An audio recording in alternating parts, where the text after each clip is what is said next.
কাকু সময় থাকতে ভালো হয়ে যাও, উপরওয়ালা কিন্তু সবে দেখে সবে শোনে। এই তোকে না বলছি আমার সাথে এইসব কথা বলবি না, চল তো এখান থেকে। চলে গেলাম বড়কা কাকু, কিন্তু কথাটা মনে রেখো, সুদের টাকায় ঘুষের টাকায় কুরবানি হবে না কো। আরে যা যা।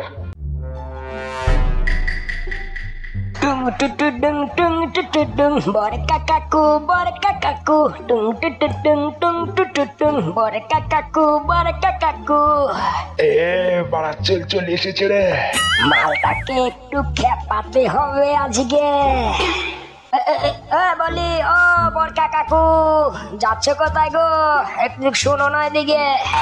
এ শালার ছেলে আবার কোথা থেকে আসলো রে? শুধু এখন খেপাবে আমার সুদ ঘুষ নিয়ে। বলি ও কাকু, বড়কা কাকু কেমন আছো গো বলি? সে তো আসি রে ভালো, কিন্তু তোকে বলেছি না বড়কা কাকু বলে ডাকবি না, বড় কাকু বলবি। ঠিক আছে গো বড়কা কাকু, আগামী থেকে তোমাকে আমি বড় কাকু বলে ডাকবো গো, ঠিক আছে বড়কা কাকু? তো এবার কুরবানি টুরবানি দেবে না নাকি? সে কি রে, কোরবানি তো দেব, কিন্তু মাল পড়ি একটু হাতিয়ে নেই তারপরে। সে কি বলছো কাকু, মালপাতি হাতাবে মানে? আরে বাড়া ছেলে, মাল করি না হাতালে কোরবানি দিব কি করে রে? 3 লাখ টাকার একটা ডিল আছে, ঘুষটা পেয়ে গেলে এবার কোরবানিটা দেবো, বুঝেছিস? সে কি বলো কাকু, তুমি আজকাল ঘুষ নিয়ে কুরবানি দাও নাকি?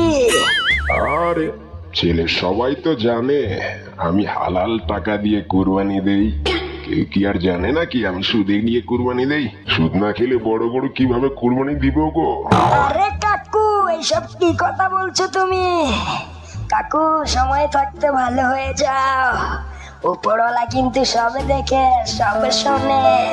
এই তোকে না বলছি আমার সাথে এইসব কথা বলবি না, চল তো এখান থেকে। চলে গেলাম বড়কা কাকু, কিন্তু কথাটা মনে রেখো, সুদের টাকায় ঘুষের টাকায় কুরবানি হবে না কো।